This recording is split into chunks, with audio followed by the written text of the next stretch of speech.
दोहा, जल्दी मेज तैयार करो।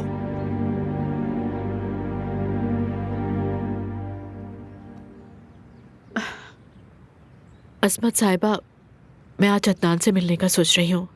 आप वकील से कह सकती हैं कि मुलाकात की इजाज़त ले ले। कोई जरूरत नहीं, वो आज रात घर आ जाएगा।